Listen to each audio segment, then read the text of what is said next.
if you were to drag me down to one piece of advice, is this, guys, is that you are capable of doing anything that you want to in life.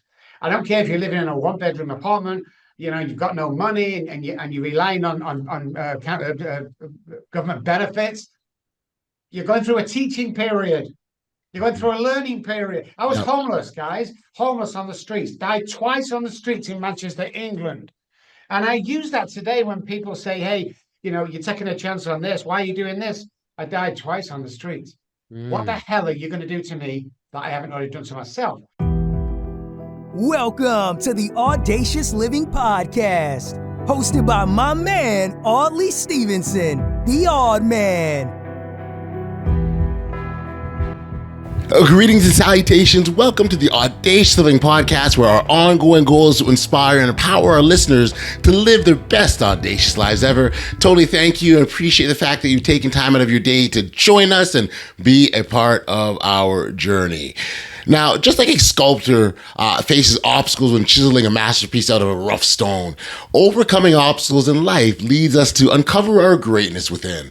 It's through these challenges that we shape our true identity and reach our full potential. Today, we have the esteemed Dr. Robb Kelly joining us on the show. Dr. Robb Kelly is a renowned PhD psychologist, behavioral scientist, and neuroscience expert with over 30 years of experience of helping individuals overcome childhood trauma, addiction, and mental health challenges. Dr. Robb Kelly's expertise in addiction recovery and neuroscience align perfectly with the topics discussed on today's episode, where we'll be focusing on the power of mindset, resilience, and the family involvement in the journey towards personal transformation. It definitely is a wonderful chat Dr. Robb and I had that I'm certain that you will all enjoy. So without any further ado, let's turn it over to our conversation.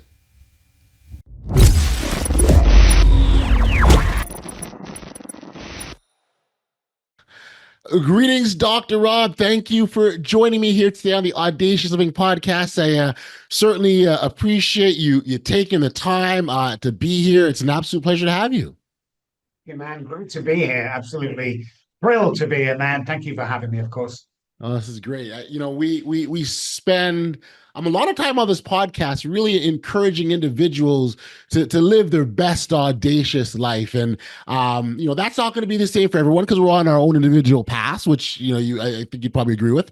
The thing, though, that is unique to our paths, though, is the challenges that each individual will face. Now, having said that, I think our approach to those challenges, there'll be some similarities there without question, but in terms of what they actually are, it is going to be different. Our levels of resiliency are not all the same, or tolerance, or anything. So they're not the exact cookie cutter from one to the next.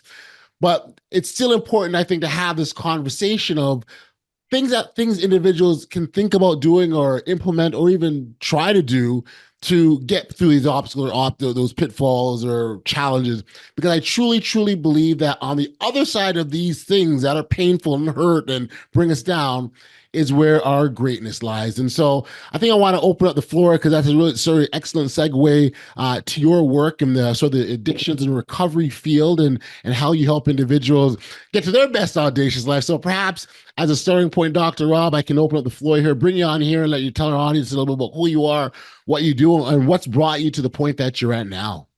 Hey, guys, my name is Dr. Robb Kelly. I'm a PhD psychologist, PhD behavioral scientist, and I'm a neuroscience expert.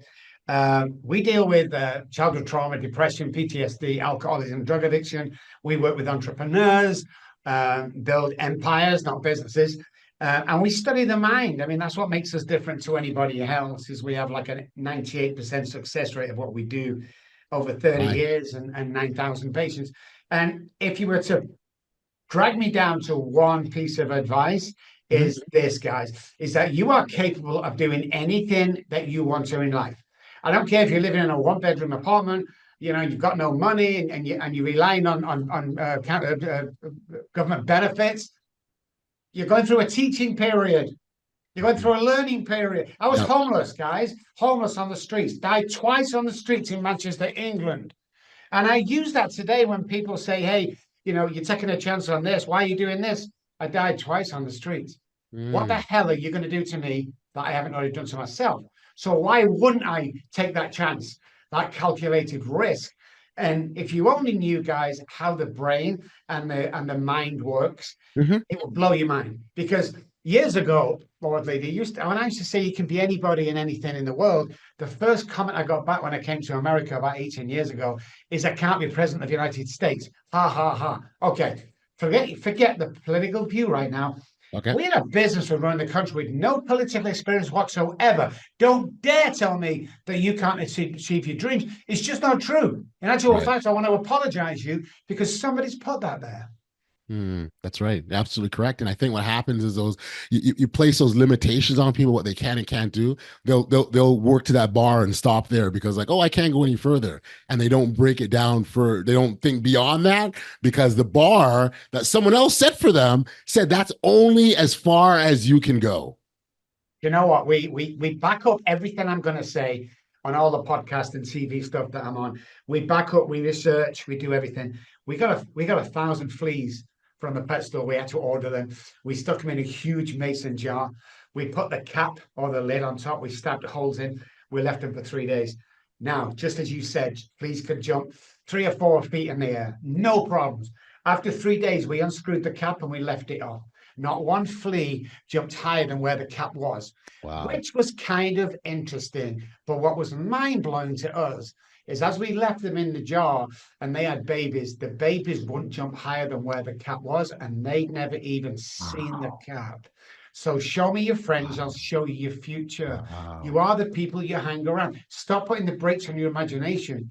You've got to hang around the guys you want to be. If you're a spiritual guy, hang around them guys that are killing it, that are running empires, that leaders. When they, you look Yeah. at you, Audley. People know when you walk into the room. I love saying that to people because I just walk in. No, you don't, guys. Walk in the room as if you own that room. And it's Mm. not ego. Ego went when they took my children off me. This is walking with God hand in hand for over 30 years of being confident, of being able to stand in front of people and tell them the truth. It's like people don't want you to succeed. I Yes. mean, they really don't. If you look around you, if you have friends and family around you now, and you're trying to build a little business, there's one person in there that wants you to fail every single time. With Yeah. 9,000 patients and millions of people that I've helped over the years, find out who that is and distance yourself away from them. And you Mm. get the people that validate you, and you get the people that approve what you're doing. Yes. Many Yes. people as youngsters, they were molested, you Yep. know, and they suffer from it badly. The only reason why they suffer from it, they were never validated that that really happened. Yes. Right. They wasn't approved that Yep. actually, let's deal with it. It was all And it hushed under the followed them. carpet, and it Yeah. destroys lives, man. Yeah. So, we're gonna talk about the mind and the power of what we can achieve and find your own identity. The world is your oyster, man. I love it. I love it. I have to ask about your sort of personal journey. You talk about dying twice, being homeless, and just to sort of get some context to our audience in terms of what you had to deal with and what got you to this point, and essentially because you're practicing what you're preaching here. Yeah, it's I'm born into an alcoholic family, a musical family. I was on stage at the age of 9, playing bass guitar with my uncle and auntie, and that's where I took my first drink. I didn't know anything about alcoholism. Nobody did back in the day. This is like the 70s. Mm. So, I kept drinking, and things were amazing. I began studio work in Manchester. Then I got a contract at Abbey Road, played with Elton John, Bowie, all them guys. But alcoholism stripped me of everything I had until nothing was ready. Nothing would work anymore for me. From drinking at 5 a.m. till God Right. knows what time at night. It stopped Yes. working for me. And in that interim period, I lost a wife. I stabbed my wife 3 times one night because she wouldn't let me finish my bottle of vodka. That's Mm. not normal. I lost my kids. The last thing my 3-year-old said to me was, "Daddy, Daddy, please stop drinking." I couldn't do it, man. I couldn't do it. So I lost the big house, the cars, the millions of dollars that we've created, and I Yeah. became homeless. And I was homeless for the first time in my life, man. I remember sat there, probably 23 years old, on a park bench, uh, thinking, where the hell did that just go wrong? So as my journey continued, I wasn't happy when people just said you're an alcoholic. I said, why? What is it? because people don't know. Me and you could walk in the street right now, Audley, and we pull 10 people up. What's an alcoholic? Somebody who drinks too much. What's an alcoholic? It has 1% alcohol, is 1% with alcoholism. That's the stuff we're into. So then we went into entrepreneurs, and people Yes. will come and say, I can't get past that $1 million threshold. Well, let's take it to 5. Otherwise, I will give you the other 4. That's how confident we are. And I just love helping people, man, aggressively, if need be, helping people to say this. If you're going through a pit, I thought my homeless days, Audley, was the worst. I hated everybody. Yep. But you know, when I look back now, it's like a semester at Harvard University, I because the like that. stuff I used becomes my greatest asset going forward. Got you. So then tell me, and I'd love if you could share. So what were the pivotal moments that helped and aided in your recovery and getting to the other side? Well, it was 2 strange stories. The second one I only told about 5 years ago, so I was afraid and embarrassed to tell it. But one day or one night, I dropped down to my hands and knees, and I looked up to the sky as an atheist, and I said, if there's a God up there, I can't do this on my own anymore. A guy walked around the corner, middle of nowhere, got me back to his house. I met a guy called John. You know, he took me through this 12-week period. Every single Wednesday night, I'd be at his house, and I got well. And I swore to me and to God that I would spend the rest of my life not only helping people that's afflicted, but helping their families. See, what we find in any kind of mental illness is when the family is involved in the person's recovery, not going to a treatment center and, well, John does this and I hate it when he, no. When the wife works on her stuff and the husband works on his stuff, the success rate of the alcoholic goes up by 42% alone. Right there. So it's a family disease. So I'm just passionate today because I know the answer. We're neuroscientists. We know the way out. You can fully recover for anything you're going to. Depression, PTSD, I don't care what it is. If you don't have severe brain damage, you can recover. The mind is so powerful, but we don't think it's that easy. And we get told, and childhood trauma is the gateway drug for sure, with all the depression and everything that's going on right now. And it's not what you think about mental illness, alcoholism, addiction. What you've been taught is wrong. It's wrong. And that's been our mission for 18 years in America, is to show people why it's wrong and show you a way out. That's it. So let's get, funny, because I wanted to ask about sort of misconceptions, but I really want to get in the conversation of the brain, the neuroscience behind this, because I think that's where the most enlightenment is going to come from. But can we sort of talk about, so just for a quick moment, sort of misconceptions when it comes to addictions that people deal with? Well, people don't think you can recover, first of all. If you go to 12-step rooms, and I have been, I got sober in AA before I met John, and before the homelessness. But we're all powerless over alcohol. Wrong. You're always being alcoholic. Wrong. I can't do anything. Wrong. I can't recover overnight. Wrong. All these things that you hear, you didn't get sick overnight, so you can't get well up. Wrong. It's all wrong.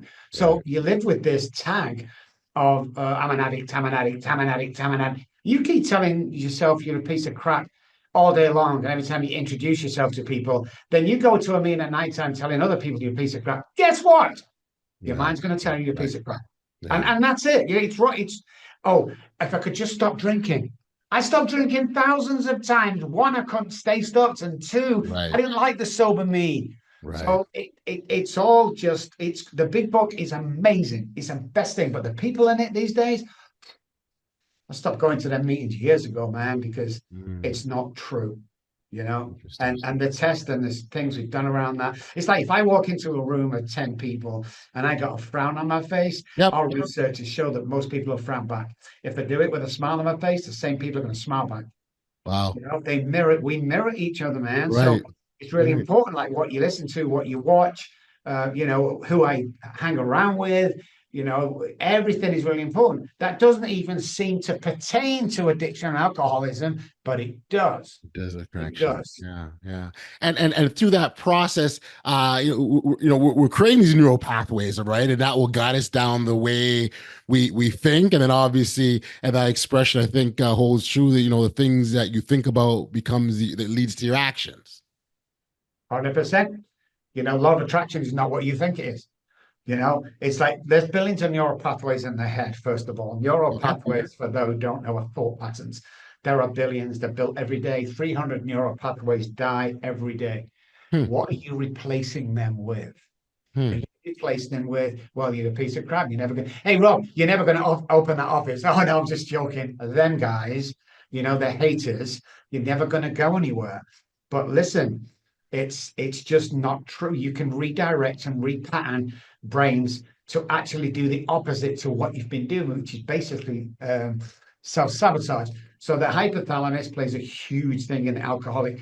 The basal ganglia, which is our repetition, and the amygdala, which is our trauma center. Them three differ to any other human being with alcoholics. We don't. Well, of course you don't. That's why you keep going around and relapsing and relapsing and relapsing. So Gotcha. what about the law of attraction? How does that work? Here's how it works. I've simplified this real easy for you guys. Okay. What you continue to concentrate is what you'll become. So let's say I'm at home. Okay. Last night I watched the Cowboys. Boom, Channel 12. Cowboys are on. My focus is there. It's that good that I'm screaming at the TV. I think I'm there. The illusion is that me screaming at the TV will help them win. Everybody does it because I'm focused on a Channel 12. Yes. Okay, I'm laser focused. It's happening. Then let's say my kid gets hold of that remote control and starts flicking from 14 to 12 to 9 to 6. What's going to happen is my brain's going to have 7 or 8 different things in line that I'm concentrating on. So channel 14 is now away because I know there's 150 channels out there. I know there's 150 channels, but who am I concentrating on? I take the remote control back, I press 14, and I'm back in the game. It's the same with law of attraction. If you're thinking, if you're getting distracted by 150 channels around you, then you're not be focusing on what you want. Yes. What you see, you become. What we hear, we believe to be the truth, and what we see is how we feel. Watch a sad movie, feel sad. Happy movie, feel happy. Now, going back to childhood as a toddler, when mom said, don't put your hand on the stove, it'll burn you, and we do it and it burns us, fundamental message there to that child is whatever mom says is true. Right. So what happens, we go through life and we realize that that's not true. People lie and deceive. But, and here's the but, this will make sense, guys, bear with me. 999 people can say you're amazing. And one person can say you were terrible. And I concentrate on the one person because that 1% goes back to mom when she said don't touch. So he must be right. Must be right. Yes. That's how it works, man. And people want to, I don't know. People want to just make it so like mind-blowingly hard, and it's not. Homeless to one of the best doctors around pertaining to mental health today. Like, we're a multi-million-dollar business. I get paid. I'm the highest paid doctor in Texas, and I'm a PhD. From there to here, everybody can do it. I mean, come on, guys. Everybody can. I came from the projects. And I still went to Oxford. And then I became homeless. And then it's like you've got to realize how powerful you are and find out your identity. There is a part, and I'm so glad that you sort of shared your story, because there is a part about your story. So absolutely, the neuroscience of this is there. The evidence is there. It's clear. You've explained it. You've shown it how it can, create habit formation and even changes in our lifestyle, for sure. But there's an aspect of your work that makes you so unique and special because you've gone down that road and you serve as an inspiration for individuals. And I can't say enough of how important that is to the process of recovery that you have. Because inspiration will inspire you to sort of take action and motivate you to get up. It won't get you there, but at least it will point you in the direction where you can then access some of that neuroscience work. And so I wanted to acknowledge that because I think that's a key aspect of the work that you do. It is, it's all about, what you know to be true, trial tested research. Don't do anything off the cuff. And then if you haven't been through, if a therapist hasn't been through what you're going through. So let's say it is addiction. If they haven't been through addiction, they can't help you. Oh, well, I've got like 5 years of, I'm a master's alcohol. You can't help. You don't know. Right. You don't know what I go through when I do that. Listen, so I inspire all over. And if I'm going to break the rule today, I'm going to break the rule, Audley, today. Like, I'm here. I'm with you. I'm inspiring people. Okay. Yes. Yesterday, I had a biopsy that proves, we're going to find out today that I have cancer of the prostate. Now, why didn't I lead with that? Audley, I'm having a bad day. That That's not why I'm here. I'm here to Right. inspire you. Like, Yeah. God will take care of that. I'm not Yeah. the other 45 channels. I'm concentrated right now on the Amazing. podcast with you. How many people's lives can we change? Yeah. And you never know, guys. There's a great story I tell when I talk, and that is the young kid went to the Golden Gate Bridge. He threw himself off and committed suicide. Hmm. When they pulled him out, they found ID. They went back to his apartment, try and find next of kin. What they Mm. found was a letter on the kitchen table, and it read, "I'm going to walk to the Golden Gate Bridge, throw myself off and commit suicide, unless on the way there, somebody says hello, somebody smiles at me, or says hi or bumps fist. I'm going to stop right there. I'm going to turn around, and tomorrow I'll try again." Question to you guys. How many people have you walked past today that's heading to the Golden Gate Bridge? You just don't know. It's powerful. It's powerful. And you're right. We don't know what people's journeys are. We don't know what they're going through. We have no idea what challenges they're experiencing or living with. And no, but at the same time, we don't know the little things that we can do that can have an impact on the Oh, lives of others. We don't know that. And so why not take that step and show some kindness, show some compassion, show some love, show some care? That might be the difference maker for people's life and death. it does, and it makes a huge difference. We think, oh, I can't change the world one person at a time. Listen, next time you're built up area of people, sneakers are always the best. Watch someone coming towards you with nice sneakers. Say two words to him. Hey, nice sneakers. He'll go, oh, thank you, man. Turn around and watch him. He'll look down at his sneakers at least two or three times. Just change his world. But guess what? He goes on to the wife or girlfriend because he's in a good mood now. She's in a good mood now. Mother-in-law Yes. calls. Yeah. You've just changed at least 5 lives. You don't know that. And you Yeah. should know that, guys. Yeah. You should know that. Even when you get to like, oh, me and you, when you get to this position that everybody thinks you're amazing, you're changing the world, everyone's looking up to you, like nobody compliments you. Like there was a Mm. nurse, the two nurses, one started, one been here for ages. Guy comes in, patient, miserable. Talks about suicide in the waiting room. Comes in, spends an hour with me. Going, he's high fiving the girls, And the young nurse was like, "Oh my, did you just see what Dr. Kelly did?" And the Yeah. other nurse says, "I know, right? Absolutely, he's brilliant, isn't he?" And the nurse says, "I Mm. know. Have you told him that?" Oh, they already know. Nobody knows. No. I want to put that out there. Nobody knows. So it doesn't make it's a neurosurgeon somewhere. People need to hear, great job. I love what Sure. you do. You're amazing. Mm. We need to hear that stuff, man. Yeah. Plus, you get free dopamine. It's a win-win situation, It is. It is. Why not? And that makes you feel good. So why not take right? advantage of it? Don't take advantage of it. So give me an idea. Someone knocks on your door and says, because there's a part of this where this like you because we can't make people do the right things for themselves, right? They've got to consciously say, okay, I am here. Now, typically, people, and not always, but people are at that place what we call rock bottom before they make a change. Um, uh, so someone on rock bottom knocks on your door and says, "Okay, I'm here. Now what?"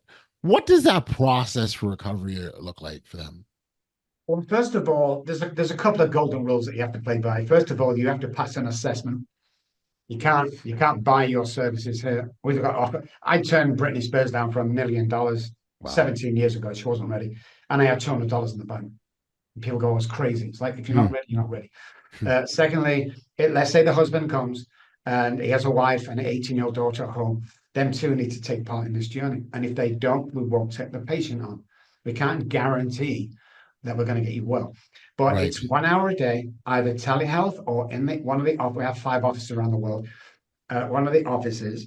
It's a 90-day program. And what we do is we use stuff like 9-dimensional breathwork therapy, psychology, NLP, SE, all these different tools that we use to reprogram and rebehave what you're doing. You have homework every day, you have things to do every day. We Yes. visit you if you're not here every 2 weeks to make sure that you're on track. And it's just, we guarantee your end result because if it's depression, what's the fundamental? Well, let's look at the medical dictionary in America. What is depression? It's like a serotonin. So when I get Sure. depression normally, or you do, we tell our wives, listen, I've got depression. She said, go to the doctor. We go to the doctor. He gives us a pill, which is a false serotonin. We take that and we're stuck on that for life. Why isn't anybody asking the question, Why is my serotonin low in the first place? Nobody's asking that question. And we all know why, pharmaceutical companies. So it's about finding out their identity. Yep. It's about changing the way they think and the way they act. It's making them understand their own identity is not what other people are telling them. You know, that's where most of us get our identity. We see this in marriages when the marriage splits up, the woman has no identity. It's all been the husband's team, the husband's friend. So she comes out. It's finding your own identity and realizing how powerful you are. I get people all the time. How much should I charge an hour? I'm starting to practice, Dr. Rob. How much should I charge an hour? Do you think? My answer is always the same. How much are you worth? They go, well, until you know how much you're worth, what's the point in starting to practice? You want to know what I'm worth, buddy? I'm worth $1,500 an hour is my hourly rate. Oh my God, that's extortionate. Yeah, we guarantee our work. That's the hourly rate, you know? Yeah. Now, but before everyone starts screaming at the TV or the computer, 25% of our work is pro bono. Everybody must carry a pro bono. And me and my wife give back $150,000 every year out of our personal bank accounts to people who need it. Unfortunate, can't afford the bills and stuff like that. So yeah, it's very, very strict how you come on board. No, that's wonderful. And I think those rules, if you will, are important to have in place because that is building some levels of accountability. Right. So it's not, I'm just coming here, you're going to fix all my problems because the individuals, they've got some work in this. So they need to recognize it up front. Yeah, 100%. That's that. We get parents, especially when we was in Highland Park in Dallas. The average income in Highland Park is about $1 million. So we have parents all the time coming in. Can you fix Johnny? There's a check. We're not going to put a number on. You put your own number on. It's like I can't. What? I can't. That's not how it works. I know, but you get treatment centers all the time, checking these guys in 5 or 6 times in a row, still charging them 10 grand a month. It's like I got this gift of John. We could never trace John. It was like an angel that came to me on the streets when I come off. And if I was to do this for pure finance and forget everybody else, I'd relapse, or God would take me somewhere. And I think that as long as I stay on that line, I'm doing a good job, and I feel as if I'm doing a good job. Now, my children that were taken off me 30 years ago, ages 1 and 3, I got them for a couple of days. I was drunk for the days and they kicked the door down. My eldest daughter, who was 3 years old, said 3 things to me when she's walking down the path holding mommy's hand. Police were there, authorities, child services. She said, Daddy, please don't go. She was staying with me for 2 days and they'd not been changed or fed food. Nearly killed them girls. And then she says, Daddy, please get better. And as it got to the big wrought iron gate at the end of the path, they opened it and she turned around one more time, Audley, and she says, Daddy, please don't drink it. And I couldn't do it. I couldn't do it. Right. So living with all these years, and this is what I'm talking about, guys, when I'm saying if you're doing the right thing and you're helping people, you earn money, you get. 4 years ago, she got in contact with me on Facebook Messenger at 3 o'clock in the morning. She says, hey, Dad. She called me Dad, guys. I was crying. I woke my wife up. Within 3 hours, we have our own private stuff. So within 3 hours, we're flying back. Knocked on the door. We opened. We hugged. She took me by my hand. She led me into her living room and she handed me my 3-month-old granddaughter. 4 or 5 weeks ago, my youngest daughter got in contact with me, and we're going to see her next week. Oh my goodness!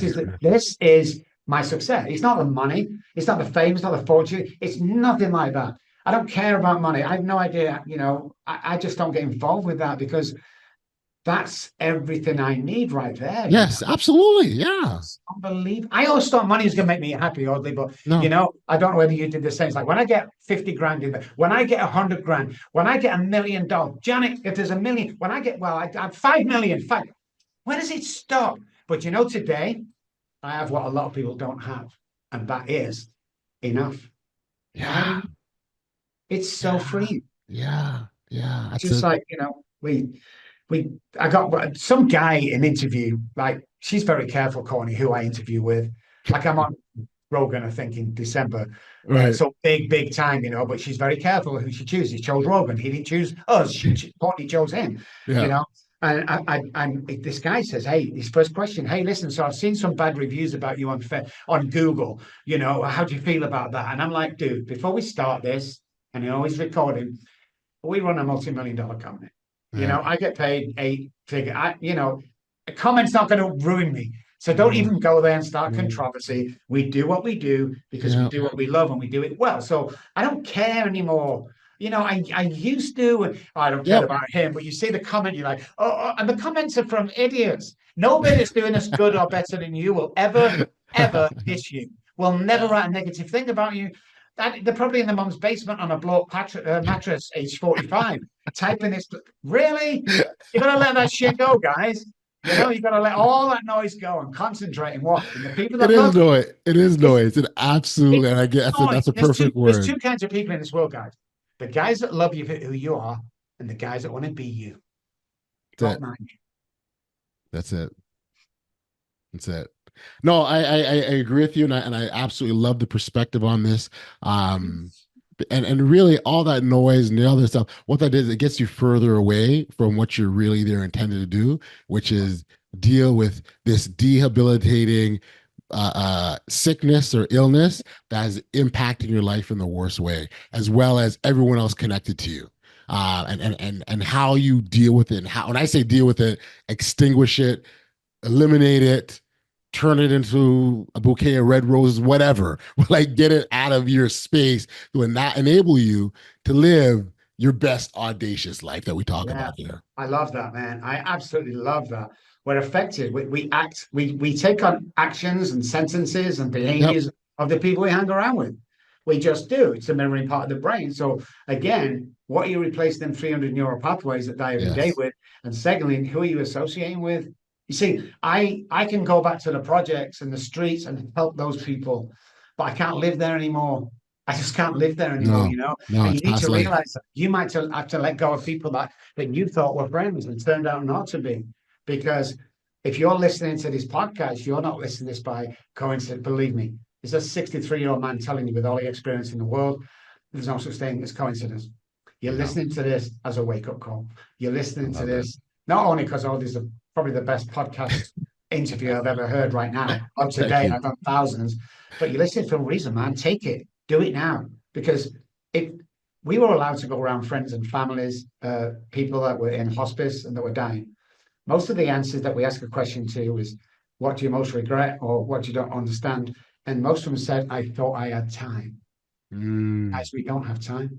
How many times has mom said, waving off to kindergarten, next minute I'm waving off to college? You don't have time, guys. Date that girl, date that guy, buy that house, start that business, do it now. If you are going to work and it's like, it's Monday, a hot day, and TGA, if you need another job, if you're going on to a partner that you're walking around on eggshells most of the time and you need another partner. Well, it's really not that easy. It really is. Stop wasting. We stay in relationships way too long, man. We stay in jobs we hang around people that diss us way too long. Wake up, America.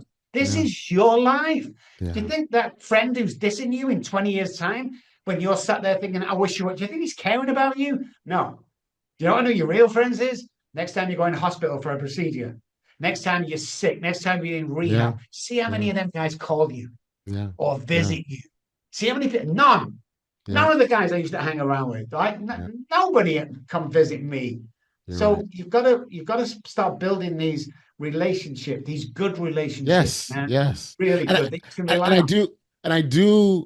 love the idea of having people around you that will challenge you to be better. That to me, hands down, I don't want yes people. I don't want people to blow my head up to make it any bigger. It's already big enough as is. I don't need it any bigger. And so when I have people around me that'll be like, you're not all that, or you need to look at that again. What the heck were you thinking? Those is what I want. That's what I want. That's what we need that, don't we? I've never watched a podcast. I've never watched me on TV, even when I was on Oprah and every morning on Eye Opener. I've never watched anything because I might start believing that shit. And I can't do that, But I think why these A-list movie stars like me is I've just not argued, but I've just told this A-list movie star to go on himself because he's not doing as he's told. And he's like, well, you can't, nobody speaks to me like that. I'm going to speak to you like that because I'm trying to save your freaking life. And we need them people around us, to say, and my wife's great at it. I was on a set doing some movie stuff and I come out and I said, where's my chauffeur? First time I've heard a course, it's not your chauffeur. And if I ever hear you say that again, me and you are done. Who do you think you are? Right down to earth. Like, oh my God. And I might do a show on Friday. Me and my sister have a restaurant next door to our offices, a British restaurant, and she'll bring me there Sunday to wash dishes and clear tables. Nice. And when I go, are you Dr. Robb? Oh my God, this is awesome. Why are you washing up? I said, because it keeps me grounded. Grounded. Yes. Yes. Absolutely. When you can afford those things and you can do anything you want to do. And I got enough, man. And I just love people's faces when they see me in there. We can get better. I'll say this, we cannot get better in life unless we have humility about who we are, our place in the world, and the impact that we can have on others. If we cannot be humble about any of those things, we will never have true success. And so to hear that, I'm so pleased to hear you say, I'm so excited to hear you say that. And I think that's a great example for others to bear in mind. Oh man, this is why I love you so much already, man. We knew you were going to be BFFs. So true, man. It's so true. You know, you can lead by example, guys. I hate violence today. I used to love it. I hate it. I just know it when I walk in the room. I demand respect, and I will give you respect 100%. You know, and I love that. And if I can help you in any way, I'm going to help you. And if I can bless you, and I'm going to bless you. But at the end of the day, it's how I handle me. You know, do I walk in that room thinking I'm better than anybody else? I died twice on the streets in Manchester. Do I go in there thinking I'm richer? I died twice on the streets. That's who you're getting. My feet are in the trenches 24/7. Because when people come to me today and they go, what do you know? It's in that big house and that crazy car. You've never been homeless? Check. You never lost your kids? Check. You've never been beaten and battered and raped? Check. I've got it all. How long do you want to do this deal? I got it all because God's took me through all of this to be here today. Yeah. So whatever you're going through that you feel embarrassed about, I've probably done it at least twice. Yeah. So enough already. And you have an appreciation for what you've done too, right? That appreciation allows you, and again, we talked earlier about having that impact on others. It absolutely does. Dr. Robb, this has been phenomenal. I got to tell you, you as much as you tell me how great I am as a podcast host, you are a fantastic guest because you care about the work that you do. And it's very clear. It's very, very, very clear within the few moments of the first few moments I talk. I knew that. And because of that care and that compassion for other people, of mankind, human beings, that is what makes you the most effective. Absolutely, you've got. I know that the tools you have in place and they're all studied. Blah, blah, yeah, all that stuff there. But it starts from you, your heart, and that's there. And so, congratulations on the work you do. It's fantastic stuff. For our listeners that wanted to connect with you, learn more about your work, where could we send them? So, if you're just watching and not listening and not watching, guys, I spell my name with two B's. ROBBKELOY.com. Dr. Robb Kelly on any search engine, just go on there. There is the RobbKellyFoundation.org that's just started up. And listen, if you want anything from me, like I have a book out there, Daddy, Please Stop Drinking. Don't go to Amazon and buy it for $10. Message me or message Audley at the show. I will personally sign it. I'll send it to you. I'll pay shipping and everything, as long as you give it to somebody else when you finish reading it. So I'm blessed to be here, guys. And like I say, I do not, you'll never see me start, promoting what I do. If you want to come and see us, if you want new clients, we never do that. It's not the reason why I do this. I could walk away tomorrow and never work again in my life. The reason why I do it, if there's one person sat up on the edge of the chair right now going, oh my God, these guys are right. That's the job that needs to be done. But if you can afford $1, jump on the foundation. Let's say you give $10, we get the $10. Okay, we're different. Yep. I wanted to do it different, or they want us to do it different. We get a $10. The guy comes to us, he's going back to court to fight for one day with his children. That $10 goes to $100 that someone has donated that buys him a suit so he looks good at court. We'll pay for the taxis, the apartment. But when he's gone to court and won his child once a week, he's going to email you personally and thank you for that $10 that put to up. That's how we do it different. Nobody gets paid in here. Nobody gets paid in the Robb Kelly Foundation. Nobody, because this is giving back. And if you don't like it, you're in the wrong company, man. You're in the wrong company. So everybody works like Monday to Friday. It's like Saturday's non-profit day. I'm the last. I'm always early, Audrey. I'm always the last person there. The staff just come in. They're excited. It's Yeah. just like, I want to help everybody, but Oh I can't man. help people that don't want help because that, No, you're right. Yeah, we talked about it. It starts with them first, and I think once they're able to do that, then you're on their way. Ah, man. Dr. Robb, man, this is great. Thank you, thank you, thank you. It's been an honor. It's been a privilege. For you gracing this podcast. Awesome. Be well, my friend. thank you, sir.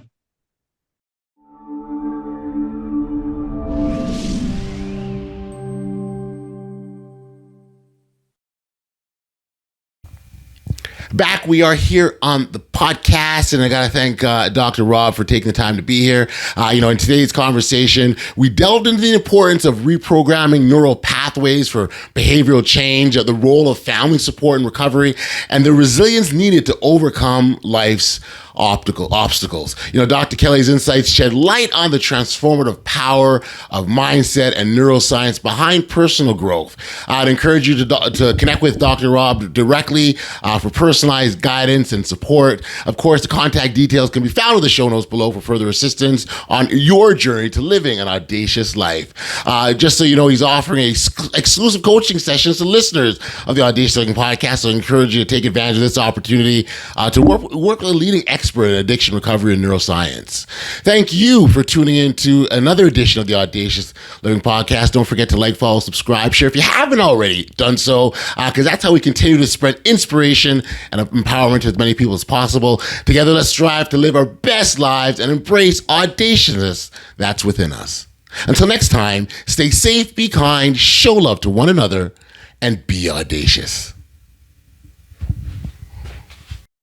You've been listening to the Audacious Living Podcast, hosted by Audley Stephenson. If you enjoyed what you heard, be sure to like, subscribe, and share. Until next time, be audacious.